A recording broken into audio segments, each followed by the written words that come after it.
एक सर्कल का नाम C1, दूसरे सर्कल का नाम C, बड़े वाले का नाम C, क्लियर है ना। और इसका सेंटर दोनों का क्या है, A दोनों का सेंटर है, ठीक है।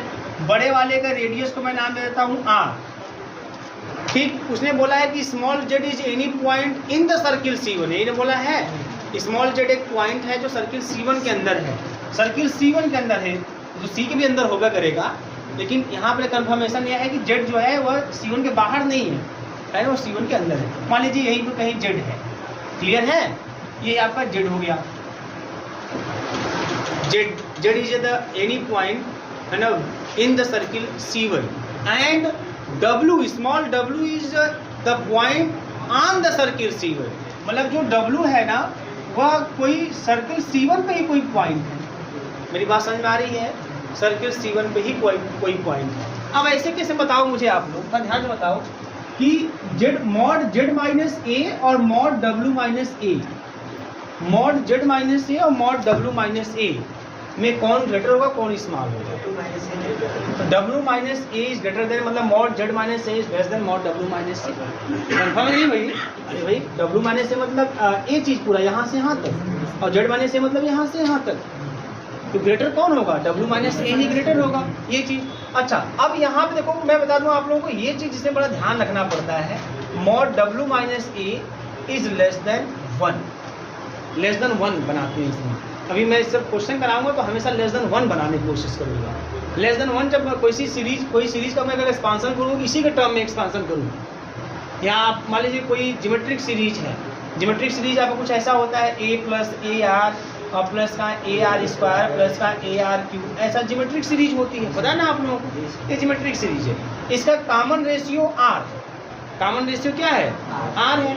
अगर ये इसकी वैल्यू लेस देन 1 हो तो ये सीरीज कैसी होती है, कन्वर्जेंट की डाइवर्जेंट, कन्वर्जेंट। कन्फर्म है सबको? अगर इसकी वैल्यू जो है लेस देन 1 हो, r की वैल्यू लेस देन 1 हो, तो कन्वर्जेंट। बात समझ में आ रही है ना, कन्वर्जेंट होता है। आपको बाकायदा सीक्वेंस और सीरीज में बताया गया था ज्योमेट्रिक सीरीज के बारे में, जब r इज लेस देन 1 तो कन्वर्जेंट होता है, बात समझ में आई। और greater than r equal to 1 होता है देन डाइवर्जेंट होता है, ऐसी सीरीज डाइवर्जेंट। जैसे मैं अभी बात करूँ यहाँ पे 1 प्लस 1/2 प्लस 1/4 प्लस 1/8, ये कैसी सीरीज है, ये ज्योमेट्रिक सीरीज है ना, ज्योमेट्रिक सीरीज है। इसका कॉमन रेशियो कितना, 1/2, तो ये लेस देन 1, तो ये कन्वर्ज करता है, ये कन्वर्जेंट होता है। बात समझ में आ रही है, सीरीज कन्वर्जेंट होती है। तो सेकेंड सीरीज में सब कुछ बाकायदा बताया गया है कि ज्योमेट्रिक सीरीज अगर कोई है उसका कॉमन रेशियो अगर r से कम है तब ऐसे केस में वो सीरीज कन्वर्जेंट होता है, अगर greater than or equal divergent होता है। तो यहाँ पर जो सीरीज है ना, याद रखिएगा, यहाँ पे सीरीज को हमेशा हम कन्वर्जेंट बनाने की कोशिश करेंगे। क्या बनाने की कोशिश करेंगे, कन्वर्जेंट। एक कन्वर्जेंट सीरीज का कुछ मतलब समझ में आता है, डाइवर्जेंट कन्वर्जेंट सीरीज समझते हैं, इसका मतलब है कि कुछ मिलेगा आपको, कोई चीज़ अगर कन्वर्ज करा इसका मतलब कुछ मिलेगा आपको, कोई चीज़ डाइवर्ज करा मतलब कुछ मिलने वाला, हाथ में आने वाला नहीं है आपके, है ना। तो कन्वर्ज, तो एक कन्वर्जेंट दिमाग में हमेशा रहे। टेलर सीरीज और लॉरेंस सीरीज पर अगर कोई क्वेश्चन आता है उसमें ऑप्शन के रूप में कन्वर्जेंट डाइवर्जेंट ऐसा कुछ लिखा हुआ है, दिमाग में कन्वर्जेंट बना रहे हैं, 8 मूल के कन्वर्जेंट में टिक मार रहे हैं, ठीक है ना। क्योंकि जब भी ऐसा कोई क्वेश्चन बनेगा उसमें कन्वर्जेंट ही सही ऑप्शन होगा, सही माना, क्योंकि पूरी की पूरी सीरीज कन्वर्जेंट पे ही बेस्ड है, ठीक है, ये चीज़ ध्यान रखिएगा। अब देखो ये चीज़ तो कंफर्म समझ में आ गई आप लोगों को, जैसा यहाँ पे है। अगर हाँ आप देख रहे हैं कैसे घूम घूम के बंद हो रहा है, अंतिम सांसें कैसे वो ले रहा है ना, कैसे उसके प्राण पखेरु उड़ेंगे, पूरा ध्यान दे रहे हैं। बंद जाएगा मतलब अंतिम सांस खत्म इसकी कहानी, फिर देख रहे हैं कैसे बंद होगा, कैसे खत्म होता है ना। ये सब कितने मतलब दया नाम की चीज़ नहीं है ना, किसी को कोई छटपटा रहा है, मर रहा है, अंतिम सांस ले रहा है, ये जब आप फोकस किए हुए हैं। 1/w माइनस जेड की वैल्यू का देखते हैं।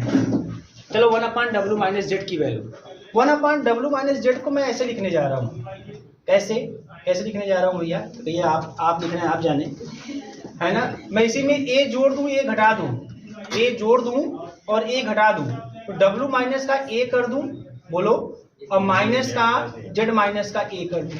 कोई दिक्कत है किसी को, बोलिए। जब इसको ओपन करोगे तो z हो जाएगा, सॉरी a हो जाएगा प्लस, यहाँ माइनस खत्म, तो w माइनस z तो बचेगा, ऐसा हो गया। अब देखो, अब ये चीज देखना है यहाँ पे न्यूमेरिकल में भी। अब इसमें से कोई कॉमन करेंगे हम, अब इसको कॉमन करेंगे, किसको उसको कॉमन करेंगे। अब ये चीज यहाँ से देखा जाएगा, जिसको कॉमन करने पर लेस देन 1 आएगा उसी को कॉमन करना होगा। मैं आपको बता दूं, जब आप कोई क्वेश्चन इसमें न्यूमेरिकल करेंगे, बहुत ध्यान से सुनिएगा आप, जब कोई न्यूमेरिकल करेंगे ना, जैसे मान लीजिए 1/z माइनस का 2 दिया है, तब इसमें से कोई एक कॉमन करना पड़ेगा। ऐसे सिंपल बता रहा हूँ, ये आपको करके दिखाऊंगा। कोई एक चाहे z कॉमन करना पड़ेगा उस क्वेश्चन में, चाहे 2 कॉमन करना पड़ेगा। तो कौन सा कॉमन करेंगे हम? वह कॉमन करेंगे जिसको कॉमन करने से लेस देन 1 वाला कॉन्सेप्ट। जैसे मान लीजिए अगर z कॉमन करेंगे हम लोग, तो आपको मिलेगा 2/z। तो z कॉमन करने में 2/z लेस देन 1 आना चाहिए। अगर ये चीज होल्ड हो रहा है तब z कॉमन करेंगे कंडीशन के अकॉर्डिंग। कंडीशन के अकॉर्डिंग ये चीज दिख रहा है कि 2/z की वैल्यू लेस देन 1 है, तो हम z कॉमन करेंगे। अगर मान लीजिए कंडीशन के अकॉर्डिंग ऐसा कुछ है कि z/2 लेस देन 1 है, तो हम 2 कॉमन करेंगे, तो हम 2 कॉमन करेंगे। विवाह समझ में आ रही है ना ये चीज, क्योंकि हमेशा लेस देन 1 वाला दिमाग में रहे आपके। एक मैं क्वेश्चन करूंगा, एकदम इजी कुछ नहीं है, एकदम इससे झंडू क्वेश्चन आज तक बना ही नहीं। अब देखो यहाँ से अब कॉमन कर लेते हैं w माइनस ए कॉमन। चलिए 1/w माइनस का a कॉमन, मास्टर ध्यान दो, कॉमन कर लेते हैं। जब कॉमन करेंगे क्या मिलेगा? 1/1 minus z minus a upon w minus का a। क्लियर सबको?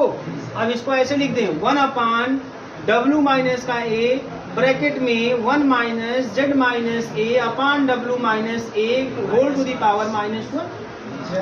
क्लियर है? अब बताइए, आपको ये भी पता होगा तब कि 1 माइनस एक्स की पावर -1 का एक्सपांशन क्या होता है?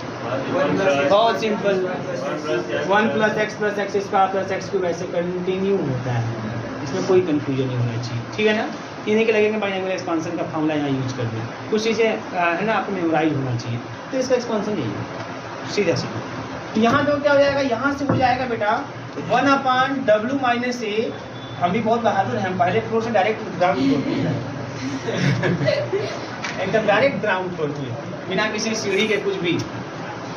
अब भैया 1 प्लस एक्स, तो 1 प्लस एक्स मतलब 1 प्लस जेड माइनस ए अपान डब्ल्यू माइनस ए, प्लस एक्स स्क्वायर मतलब जेड माइनस ए का स्क्वायर अपान डब्ल्यू माइनस ए का स्क्वायर, है ना, प्लस जेड माइनस ए अपान डब्ल्यू माइनस ए का क्यूब, थक के 2 बार स्क्वायर क्यूब लिखने से ऐसा लिख दिया।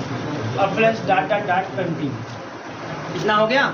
ये किसके बराबर कहानी चल रही है भैया? 1/w माइनस ए। क्लियर है सबको? ठीक है ना?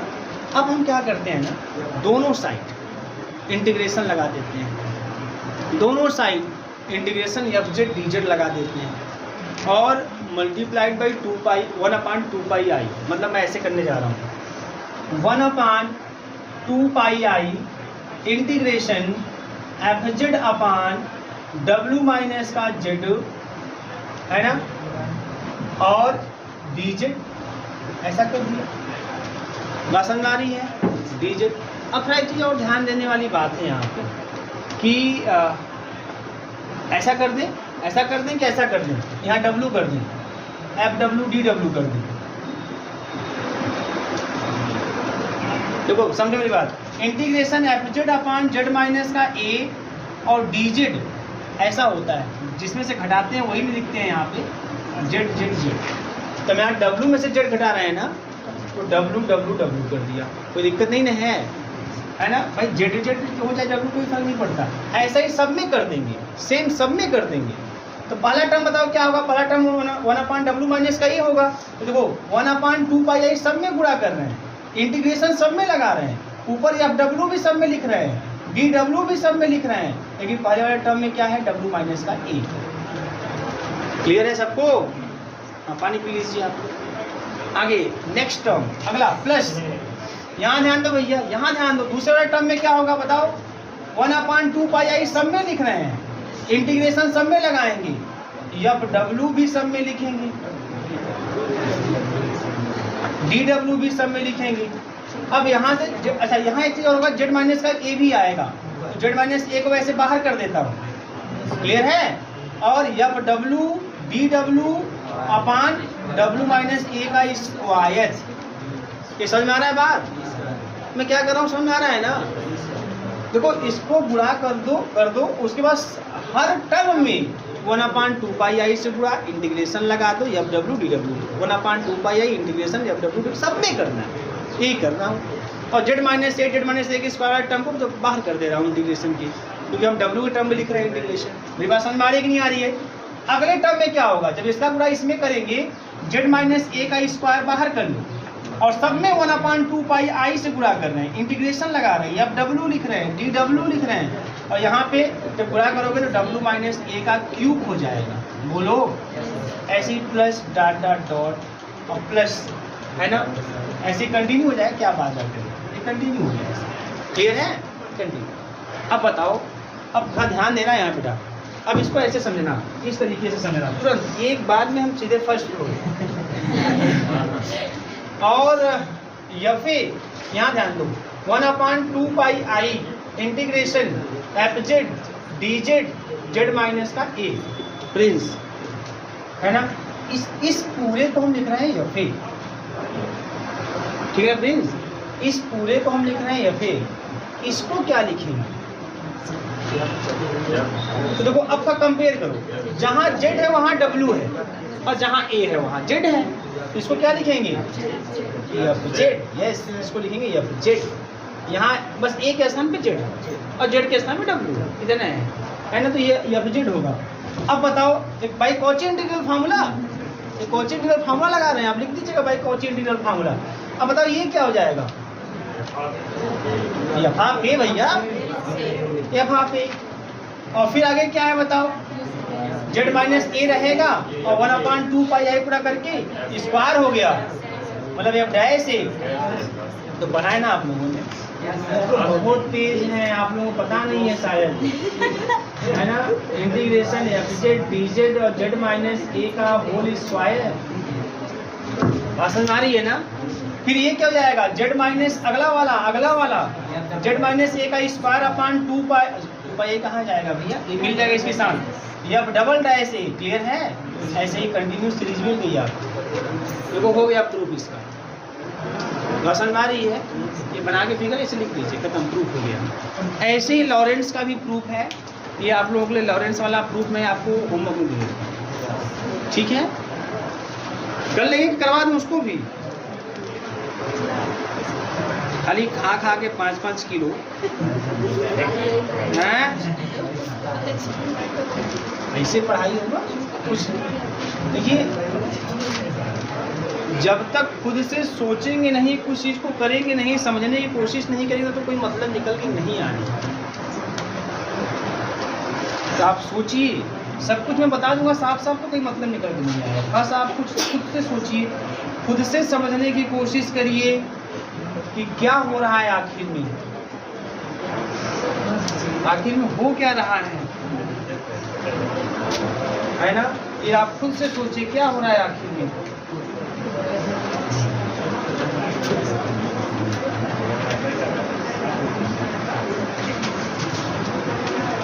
आप ये भी सोच सकते हैं भैया क्या हो रहा है आखिर में।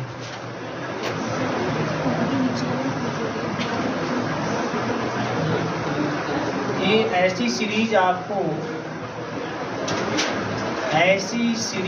आपको दिखाई देगी लॉरेंस एक्सपांशन में, जहाँ पे an 1/2 integration c1 f w minus a to the power n+1 dw और bn 1/2 integration c2 f w upon w minus a to the power n+1 dw।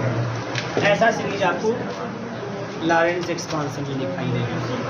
Lawrence expansion में ये वाला जो होता है ना, ये वाला ये टर्म ध्यान देना है, जिसमें z का टर्म निगेटिव दिखाई देगा। माइनस मतलब अपान आएगा इसमें, बात समझ में आ रही है? इसको बोलते हैं प्रिंसिपल पार्ट, इसको बोलते हैं प्रिंसिपल पार्ट, और इसी का यूज बार बार किया जाएगा सिंगुलरिटी में। बात समझ में आई? किसी का एक्सपांशन करेंगे उसमें नेगेटिव टर्म आएगा, इसका मतलब लॉरेंस एक्सपांशन की तरह है वो, और ये प्रिंसिपल पार्ट। क्या जी बताओ? अरे फैक्टोरियल नहीं आया क्या?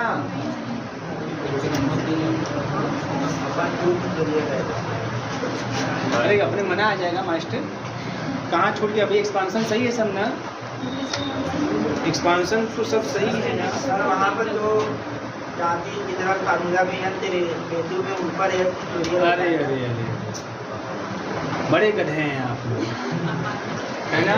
आप लोग वास्तव में बहुत गधे हैं। अभी ये डबल डैश ए की बात करिए, ये अब डबल डैश ए की बात करिए, तो यह 1/2πi और एफ जेड डी जेड और यहाँ पे जेड माइनस ए का स्क्वायर, लेकिन इस वाले केस में आप फैक्टोरियल 2 होता है, फैक्टोरियल 1 होता है। तो जब इतने की वैल्यू लिखोगे तो भाई बटी में चला जाएगा ऐसा सब में। जब 2 से यहाँ पहुँचोगे ना, यहाँ पे इतने की जो वैल्यू होगी ना वह आएगा तो इतना एफ डबल डैश है, लेकिन साथ ही साथ एफ डबल डैश है बटे फैक्टोरियल 2। क्लियर है ना? देखना है ना वहाँ से आप लोगों को, अगले वाले में फैक्टोरियल तो आता रहेगा ऐसे। तो यही है भैया, कितना आसान है, इससे आसान आज तक कुछ बना ही नहीं था। अभी तुरंत बना, तुरंत आपको बता दिए।